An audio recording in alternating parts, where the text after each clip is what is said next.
పిల్లల భవిష్యత్తు కోసం హైదరాబాద్ లో the best school Future Spark International school.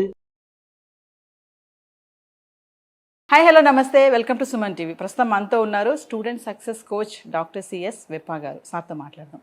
నమస్తే సార్. నమస్తే అమ్మా. ఎలా ఉన్నారు సార్? బాగున్నాం అమ్మా. సార్, మనం ప్రీవియస్ చాలా వీడియోస్ చేసాం పిల్లల గురించి. పిల్లలే కాదు, పేరెంట్స్, టీచర్స్, ఎంప్లాయీస్ కూడా వాళ్ళకి ఎలాంటి వీడియోస్ కావాలనేవి కొన్ని చేస్తున్నాం. ఈరోజు ఏంటంటే స్టూడెంట్స్ని కాన్సెప్ట్లో పెట్టుకొని flash cards sir. Flash cards అనేది స్కూల్లో కూడా చాలామంది పిల్లలకి ఏంటంటే కార్డ్స్ రూపంలో చూపించుకుంటూ వాళ్ళకి మెథడాలజీ తొందరగా వాళ్ళకి గ్రాస్పింగ్గా ఉండడం కోసమని యూజ్ చేస్తారు. అలాగే పేరెంట్స్ కూడా ఉన్నారు బయట దొరికే స్టేషనరీస్లో తీసుకొని వాళ్ళకి వొకాబులరీ కానీ దాన్ని డెవలప్మెంట్ చేయడానికి. అసలు ఈ ఫ్లాష్ కార్డ్స్ అనేవి ఎలా యూజ్ అవుతాయి సార్ పిల్లలకి? అంటే దీంట్లో మెరిట్స్ కానీ డిమెరిట్స్ ఎలా ఉంటాయంటారు? సో ఫ్లాష్ కార్డ్ అనేది ఒక డెఫినిషన్ ఏంటంటే మనకు కావాల్సిన ఇన్ఫర్మేషన్ని ఒక చిన్న కార్డు మీద రాసుకుని పెట్టుకోవడం. సో మన బ్రెయిన్ ఎప్పుడు కూడా ఎన్నిసార్లు రివైజ్ చేస్తే అంత బాగా గుర్తుపెట్టుకుంటుంది. ఈ ఫ్లాష్ కార్డ్ని మనం రకరకాలుగా ఉపయోగించుకోవచ్చు. అసలు ముందు ఫ్లాష్ కార్డ్ ఎలా తయారు చేయాలో నేను చెప్తాను. ఫ్లాష్ కార్డ్స్ అన్నవి ఎవరైనా వొకాబులరీ పెంచుకుందాం అనుకున్నారనుకోండి, వాళ్ళకి బాగా ఉపయోగపడతాయి. స్టూడెంట్స్ పర్టికులర్గా తెలుగు మీడియం నుంచి వచ్చిన స్టూడెంట్స్ ఇంగ్లీషు కొత్త కొత్త మాటలన్నీ నేర్చుకోవడానికి వాళ్ళు చేసేటువంటి ఒక పని ఏంటంటే న్యూస్ పేపర్లో వచ్చినటువంటి ఆ ఇంగ్లీష్ వర్డ్స్ అన్నీ కూడా రాసుకుని ఒక నోట్బుక్లో డిక్షనరీ పక్కన పెట్టుకొని దాని మీనింగ్ ఏంటి అని ఒక్కొక్క పదానికి చూసుకుంటూ రాస్తారు. ఆ వొకాబులరీ ఏదైతే వాళ్ళు నోట్బుక్లో రాసుకున్నారో వర్డ్స్ అండ్ మీనింగ్స్ అదే చదువుతూ ఉంటారు. సో ఎక్కువగా అదే చదువుతూ ఉంటారు. కొన్ని వర్డ్స్ గుర్తుంటాయి, కొన్ని మళ్ళీ మర్చిపోతూ ఉంటారు. అసలు మనం ముఖ్యంగా గమనిస్తే ఎవరికైనా ఒక వొకాబులరీ ఉంది, వాళ్ళ వొకాబులరీ బాగుంది, బాగలేదు, పూర్గా ఉంది, ఇలాంటి అన్ని కామెంట్లు మనం వింటూ ఉంటాం. వొకాబులరీ అంటే list of words. So me vocabulary ఎలా ఉందంటే మీ బ్రెయిన్లో ఏమేమి వర్డ్స్ ఉన్నాయి, నా వొకాబులరీ ఎలా ఉందంటే నా బ్రెయిన్లో ఏమేమి ఉన్నాయని. ఎవరి బ్రెయిన్లో అయినా రెండు రకాల వొకాబులరీస్ ఉంటాయి. ఒకటి యాక్టివ్ వొకాబులరీ, రెండోది పాసివ్ వొకాబులరీ. యాక్టివ్ వొకాబులరీ అంటే మీరు కమ్యూనికేషన్ అవతల వాళ్ళతో మాట్లాడుతున్నప్పుడు కానీ రాసి ఏమైనా మెసేజ్ పంపిస్తున్నప్పుడు కానీ మీరు ఉపయోగించేటువంటి మాటలు. అంటే these are the list of words which you use in your verbal as well as written communication. So మీరు కమ్యూనికేట్ చేస్తున్నారు ఆ పదాన్ని ఉపయోగించి అంటే కనుక ఆ పదం యొక్క మీనింగ్ ఏంటి, షేడ్ ఆఫ్ మీనింగ్ ఏంటి, ఇవన్నీ కూడా మీకు కాంటెక్చువల్ మీనింగ్ ఏంటి, ఇవన్నీ కూడా మీకు తెలుసు. కొన్ని వర్డ్స్ ఉంటాయి మన బ్రెయిన్లో, వాటిని పాసివ్ వొకాబులరీ అంటాము. ఎవరైనా వేరే వాళ్ళు ఆ మాటలు ఉపయోగిస్తే వాటి అర్థం మనకి తెలుస్తుంది, కానీ మనం ఎప్పుడు కూడా మన కమ్యూనికేషన్లో వాటిని వాడం. వీటిని పాసివ్ వొకాబులరీ అంటాం. సో ఒక స్టడీలో ఏం తేలిందంటే ఎవరికైనా సరే యాక్టివ్ వొకాబులరీ ఎంత ఉంటే పాసివ్ వొకాబులరీ ఎంత ఉంటుంది, ఎక్కువ ఉంటుంది. అంటే మనం కొత్త మాటలు నేర్చుకుని మన వొకాబులరీ పెంచుకుందాం అనుకునే ముందు మనకి ఆల్రెడీ పాసివ్ వొకాబులరీగా ఉన్న వర్డ్స్ని యాక్టివ్ వొకాబులరీ కింద మార్చుకుంటే వాళ్ళకి ఒక పెద్ద రిజర్వాయర్ ఆఫ్ వర్డ్స్ దొరికినట్టే లెక్క. సో దీన్ని ఎలా మార్చుకోవాలి అంటే కనుక అసలు పాసివ్ వొకాబులరీలో ఏమేమి ఉన్నాయనేది వాళ్ళు ఒక లిస్ట్ డౌన్ చేసుకోవాలి. అది ఎలా చేసుకోవాలి? న్యూస్ పేపర్ చదివినప్పుడు అరే ఈ మాట నాకు అర్థం తెలుసు కానీ నేను ఎప్పుడు వాడలేదు అని అనిపించినప్పుడు దాన్ని ఒక నోట్బుక్లో రాసుకుని దాన్ని ఫ్లాష్ కార్డ్ అని తయారు చేయాలి. ఫ్లాష్ కార్డ్ ఎలా తయారు చెప్పినప్పుడు I will tell you how to do it. అట్లాగే ఒక డిక్షనరీ దగ్గర పెట్టుకుని ఒక్కొక్క పేజీ చూసుకున్నా మనకు తెలిసిపోతాయి మనకు ఉన్నటువంటి పాసివ్ వొకాబులరీ ఏంటి అని చెప్పి. పాసివ్ వొకాబులరీలో ఉన్నటువంటి వర్డ్స్ని కనీసం 5 సార్లు కనుక మనం వాడడం జరిగితే అది యాక్టివ్ వొకాబులరీలోకి వస్తుంది. సో ఎవరైతే ఇంగ్లీష్ బాగా మాట్లాడాలి, ఎక్కువ వర్డ్స్ అన్ని తెలియాలి అని అనుకుంటూ ఉంటారో వాళ్ళు కొత్త మాటలు నేర్చుకునే బదులు పాసివ్ వొకాబులరీని యాక్టివ్ వొకాబులరీగా మార్చుకోవాలి. సో ఈ వొకాబులరీకి సంబంధించినంత వరకు నోట్బుక్లో వర్డ్ మీనింగ్ రాసుకుని అందరూ చదువుతూ ఉంటారు. కొంతవరకు అది ఫలితాన్ని ఇస్తుంది, కానీ దానికన్నా బాగా ఎఫెక్ట్ ఇచ్చేది, త్వరగా మనకి రిజల్ట్ ఇచ్చేది ఫ్లాష్ కార్డ్స్. ఫ్లాష్ కార్డ్ అంటే ఒక విజిటింగ్ కార్డ్ సైజ్ ఉన్నటువంటి కార్డ్స్ని మనం తీసుకోవాలి, లేదా డ్రాయింగ్ షీట్ని తీసుకొని కట్ చేసుకున్నా సరిపోతుంది. మామూలుగా దొరికేటువంటి A4 షీట్ 70-75 GSM ఉంటుంది. అలా ఉంటే కొద్దిగా నలిగిపోతూ ఉంటుంది. దానికన్నా కొంచెం థిక్గా ఉన్నవి తీసుకోవాల్సి ఉంటుంది. మార్కెట్లో దొరుకుతాయి, డ్రాయింగ్ షీట్ అని వాడుకోవచ్చు. ఈ సైజులో తీసుకుని మనం ఏం చేయాలంటే ఏదైనా ఒక కొత్త వర్డ్ వచ్చినప్పుడు ఆ వర్డ్ని ఇట్లా మనం క్యాపిటల్ లెటర్స్తో రాసుకోవాలి. ఎస్. క్యాపిటల్ లెటర్స్తో రాసుకున్న తర్వాత దాని వెనకాతల ఆ వర్డ్ యొక్క మీనింగ్ అన్నది మామూలు కర్సివ్ రైటింగ్లో రాసుకోండి. ఒకవేళ మీరు న్యూస్ పేపర్లో ఈరోజు మీకు 10 మాటలు వచ్చాయనుకోండి, మీరు 10 కార్డులు తయారు చేయాలి. ఓ. ఈ 10 కార్డులు తయారు చేసిన తర్వాత వాటిని షఫిల్ చేయాలి. ఎస్. కార్డ్స్ షఫిల్ చేస్తారు, అలా షఫిల్ చేయాలి. షఫిల్ చేసిన తర్వాత ఈ వర్డ్ పైకి వచ్చేటట్టు మీనింగ్ వెనకాల ఉండేటట్టు పెట్టుకోవాలి. ఇప్పుడు ఇలా ఉంది, వర్డ్ ఉంది, నెక్స్ట్ కార్డులో కూడా వర్డ్ అనేది పైకి రావాలి. ఎస్. ఇట్లా పెట్టుకొని షఫిల్ చేయాలి. షఫిల్ చేసిన తర్వాత మనకు 1 నిమిషం ఎక్కడైనా టైం దొరికిందనుకోండి, ఆ వర్డ్ చూడాలి. ఆ వర్డ్ చూడంగానే దాని మీనింగ్ ఏంటి అనేది మనం ఆలోచించాలి. వర్డ్ చూడంగానే మీనింగ్ ఏంటని మన బ్రెయిన్ వెతకడం మొదలెట్టేస్తుంది. అవును. సో ఒక్కసారి అలా థాట్ ఇచ్చిన తర్వాత కార్డ్ని తిప్పండి. కార్డ్ని తిప్పినప్పుడు మనకు అక్కడ మీనింగ్ అనేది ఉంటుంది. ఎస్. మీరు రికలెక్ట్ చేసుకునేటువంటి మీనింగ్ అది ఇక్కడ ఉన్న మీనింగ్ ఒకటా కాదా అని చూడండి. కరెక్ట్ అనుకోండి, శబాష్ శబాష్ శబాష్ అనుకోవాలి.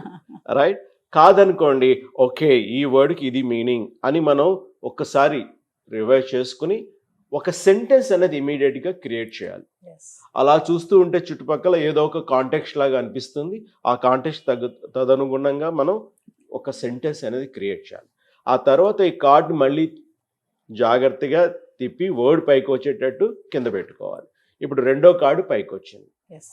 ఈ రెండో కార్డు వేస్తే వర్డ్ ఉంది, మళ్ళీ ఇదే ప్రాసెస్ రివైజ్ చేసుకోవాలి, మైండ్లో ఒక తర్వాత తిప్పాలి. ఇట్లా మీరు 10 కార్డులు ఈరోజు చేయగలిగితే 10 కార్డులు మీరు ఎక్కడికి వెళ్ళినా పట్టుకుని వెళ్ళండి. ఒక 5 సెకండ్లు టైం దొరికినా సరే 1, 2 కార్డులు రివైజ్ చేయండి. ఇలా చేస్తుంటే కనుక మీకు ఇది ఎవరైతే చేస్తారో వాళ్ళకి ఎక్కువసార్లు రివిజన్ అవ్వడం మూలాన గ్యారంటీగా బ్రెయిన్లో వాళ్ళకి ఫీడ్ అయిపోతుంది. సో అవకాశం వచ్చినప్పుడు వాళ్ళు వాడడానికి ప్రయత్నిస్తారు. దానివల్ల వొకాబులరీ అనేది బ్రహ్మాండంగా పెరుగుతుంది. రైట్, నోట్స్లో రాసుకుని నోట్స్ చదువుతుంటే కనుక వర్డ్ పక్కన మీనింగ్ కనిపిస్తుంది. ఎప్పుడైనా ప్రశ్న పక్క సమాధానం ఉంటే మన బ్రెయిన్కి పని లేదు. కాబట్టి వర్డ్ మీనింగ్ రెండు ఒకేసారి కనుక చదివితే దానివల్ల మనకి బ్రెయిన్కి రియల్ ఎక్సర్సైజ్ అనేది ఉండదు. కాబట్టి మామూలు నోట్బుక్లో రాసుకుని నేర్చుకునే దానికన్నా ఇలా ఫ్లాష్ కార్డ్ తయారు చేసుకుని నేర్చుకోవడం అనేది చాలా చాలా ఎఫెక్టివ్ మెథడ్. ఇది వొకాబులరీకి సంబంధించింది.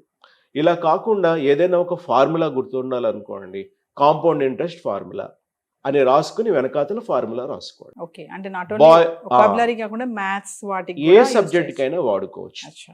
కానీ ఇక్కడ జాగ్రత్త తీసుకోవాల్సింది ఏంటంటే ఎక్కువ ఫిల్ చేయకండి. ఎక్కువ ఫిల్ చేయొద్దు. మీరు ఒక మ్యాథమెటిక్ ఫార్ములా అంటే దానికి ఒక పేరు ఉంటుంది కదా, కాంపౌండ్ ఇంట్రెస్ట్ ఫార్ములా అని రాసుకుని దాని వెనకాతల ఫార్ములా అనేది రాయండి. ఎప్పుడైనా ఆ వర్డ్ కానీ ఆ ట్రిగర్ కానీ ఆ టర్మ్ కానీ మన బ్రెయిన్ని స్టిమ్యులేట్ చేసేటట్టు ఉండాలి. ఆ స్టిమ్యులేట్ చేసినప్పుడే మనకి రియల్ రివిజన్, రియల్ ఎక్సర్సైజ్ అనేది ఉంటుంది. యాక్టివ్ లెర్నింగ్ అనేది అక్కడ జరుగుతుంది అన్నమాట. తర్వాత నాకు తెలిసి మీరు డిమెరిట్స్ కూడా అడిగారు. ఫ్లాష్ కార్డు తయారు చేసుకోవడానికి కొద్దిగా టైం పడుతుంది. అది డిమెరిట్ అని కూడా నేను అనను. It is a part of process. So సాధ్యమైనంత వరకు క్యాపిటల్ లెటర్స్ రాయాలి. క్యాపిటల్ లెటర్స్ ఎందుకు రాయాలి, దానివల్ల అడ్వాంటేజ్ ఏంటి అంటే, ఇక్కడ నేను వర్డ్ క్యాపిటల్ లెటర్ రాయమని చెప్పాను కదా, మీరు ఏదైనా ఒక ఫామ్ ఫిల్ చేస్తున్నప్పుడు నేమ్ ఇన్ క్యాపిటల్ లెటర్స్ అంటారు. ఎందుకు? బ్లాక్ లెటర్స్ లో రాయమంటారు. బ్లాక్ లెటర్స్ లో ఎందుకంటారు? ఐడెంటిఫై మనకి క్యాప్చర్ అవ్వడం కోసం. అదొకటి కాదు, ఎవరైనా క్యాపిటల్ లెటర్ రాయాలంటే చాలా జాగ్రత్తగా రాయాలి. జాగ్రత్తగా రాస్తున్నారంటే you are paying more attention. మీరు ఏదైనా ఒక ఎక్కువ అటెన్షన్తో చేస్తే కనుక బ్రెయిన్ పిక్స్ అప్ ఫాస్ట్. అలాగే ఈ వర్డ్ కూడా మీరు క్యాపిటల్ లెటర్స్తో రాశారనుకోండి, it picks up the word very very fast. Meaning మీరు మామూలుగా రాసుకోండి, నాట్ ఏ ప్రాబ్లం. మనకు వర్డ్ వచ్చిందంటే మీనింగ్ ఆటోమేటిక్గా దాని వెనకాలే వస్తుంది అనమాట. సో ఏ సబ్జెక్ట్ కైనా ఈ ఫ్లాష్ కార్డ్స్ అనేవి వాడుకోవచ్చు. బట్ కార్డుకి ఒక వర్డ్ ఉండాలి, దానికి సంబంధించిన డేటా అంతా కూడా వెనకాతలు ఉండాలి. సో ఎందుకంటే కొన్ని ఫ్లాష్ కార్డ్స్ పిల్లల దగ్గర చూశాను, ఆ ఫార్ములా ఒకే దాంట్లో 10 ఫార్ములాస్ ఉంటాయి, దానివల్ల వాళ్ళకి ఉపయోగం ఉండదు అనమాట. అంటే రియల్ ఎక్సర్సైజ్ ఉన్నది. అలాంటి ఫ్లాష్ కార్డ్స్ నోట్బుక్స్తో సమానం. అంటే అంతా ఫిల్ చేసేస్తారు కార్డ్, అంతా ఫిల్ చేసేస్తారు. ఆ ఫిల్ చేయడం వల్ల వాళ్ళకి దీనివల్ల వచ్చే లాభం అనేది పూర్తిగా రాదనమాట. సో ఫైనల్ చూసుకుంటే ఈ ఫ్లాష్ కార్డ్స్ అనేవి సైంటిఫికల్గా ఎలా వర్కౌట్ అవుతాయి సార్? మీకు మొదట్లోనే చెప్పినట్టు, ఒకటి రివిజన్ అనేది ఎక్కువసార్లు జరుగుతుంది. ఏదైనా సరే మీరు ఎక్కువసార్లు రివైజ్ చేస్తే కనుక అది మీకు ఎక్కువ కాలం అనేది గుర్తుంటుంది. రెండోది, పిల్లలకు కానీ పెద్దవాళ్ళకి కానీ టైం అనేది వేస్ట్ అయిపోతూ ఉంటుంది. మీరు ఎక్కడికైనా వెళ్ళారు, అక్కడ మీరు ఒక 10 నిమిషాలు వెయిట్ చేయాల్సి వచ్చింది, 10 నిమిషాలు అనేది అన్ప్రొడక్టివ్గా ఉంటుంది. ఏదో మొబైల్ తీసుకుని పనికిరాని విషయాలన్నీ కూడా వీడియోస్ అని చూస్తూ ఉండొచ్చు. So you don't get a feeling that time ప్రాపర్గా యూజ్ చేసిన ఫీలింగ్ రాదు, వేస్ట్ అయిందనే ఫీలింగ్ ఉంటుంది. అలాంటప్పుడు మీ ఫీల్డ్కి సంబంధించిన కానీ ఒకాబులకి సంబంధించిన కానీ ఇలాంటి కార్డ్స్ మీరు పట్టుకెళ్ళారు అనుకోండి, you feel that it is not wasted. At the same time me vocabulary కూడా పెరుగుతుంది. ఇవి దీనికి ఒక అడ్వాంటేజ్ అన్నమాట. సో ఫ్లాష్ కార్డ్ వల్ల ఒకాబులరీ అనేది చాలా విధాలుగా డెవలప్, అంటే నాట్ ఓన్లీ ఇంగ్లీష్ ఒకాబులరీ కాకుండా మ్యాథ్స్, ఎనీ సబ్జెక్ట్స్ కూడా, ఏ సబ్జెక్ట్ అయినా. కాకపోతే ఆ కార్డ్ అంతా ఫిల్ చేయొద్దు, మనకి కొంచెం మైండ్ కి అటెన్షన్ గా ఉండే ఒక వర్డ్ రాసుకోవాలి. వర్డ్, మెయిన్ వర్డ్, వెనకాల దాని description. Meanings. Thank you sir. Thank you very much. ఇప్పుడు ప్రపంచం అంతా కూడా కాంపిటీషన్ మయం అయిపోయింది. మీరు చదువులో కూడా కాంపిటీషన్లో ముందు ఉండాలి. చదువులో కాంపిటీషన్లో ముందు ఉండాలంటే కేవలం నాలెడ్జ్ సంపాదించడం ఒకటే కాదు, మీకు చాలా స్కిల్స్ కూడా తెలిసి ఉండాలి. ఆ స్కిల్స్ మీకు ఉన్నటువంటి నాలెడ్జ్ని మాస్ కింద కన్వర్ట్ చేసుకోవడానికి ఉపయోగపడుతుంది. అలాంటి స్కిల్స్ అందించేందుకు మేము వర్క్షాప్స్ కండక్ట్ చేస్తున్నాము. సో ఈ వర్క్షాప్ డీటెయిల్స్ అన్నీ కూడా మీకు తెలియాలంటే ఇక్కడ కిందన పేర్కొన్నటువంటి నెంబర్కి మీరు కాల్ చేయండి, డీటెయిల్స్ అని చెప్తారు. ఈ వర్క్షాప్లో మీరు జాయిన్ అయ్యి మీ యొక్క సక్సెస్ అనేది ఈ ఎగ్జామ్స్లో పెంచుకోండి. We wish you all the best. So viewers చూసారు కదా వీడియోస్. మరి డాక్టర్ సిఎస్ విపా గారు స్టూడెంట్స్ని, పేరెంట్స్ని ఉద్దేశించి మెమరీ టెక్నిక్స్, ట్రైనింగ్ టెక్నిక్స్ కూడా ఇవ్వడం జరుగుతుంది. మరి ఆన్లైన్ క్లాసెస్ కూడా మేము స్టార్ట్ చేయడం అయితే చేస్తున్నాము. మీరు కింద కనిపిస్తున్న నెంబర్కి ఇంట్రెస్ట్ ఉన్న వాళ్ళు రిజిస్ట్రేషన్ చేసుకోండి, ఎన్రోల్ చేసుకోండి. మరి ఆ క్లాసెస్ ఎవరైతే వింటారో వాళ్ళకి మంచి రిజల్ట్స్ అనేవి తెలుస్తాయి. వీడియోస్ చూసారు కదా, ఎలాంటి టెక్నిక్స్ చెప్తున్నారు, ఎలాంటి టిప్స్ చెప్తున్నారు. అది స్టూడెంట్స్కే కాదు, నాట్ ఓన్లీ స్టూడెంట్స్, ఎంప్లాయీస్కి కూడా, పేరెంట్స్కి కూడా, టీచర్స్కి కూడా ఇవన్నీ కూడా యూజ్ అవుతాయి. సో ఇంట్రెస్ట్ ఉన్న వాళ్ళు ఎక్కడ లేట్ చేయకుండా కనిపిస్తున్న నెంబర్కి కాల్ చేయండి. వెపా సార్ టీం అంతా కూడా మీకు అందుబాటులో ఉంటుంది. ఏమైనా డౌట్స్ ఉన్నా కూడా, ఎలాంటి సందేహాలు ఉన్నా కూడా ఆలోచించొద్దు, కాల్ చేయండి, సార్ టీంతో మాట్లాడండి, రిజిస్ట్రేషన్ చేసుకొని ఎన్రోల్ చేసుకోండి. Thank you.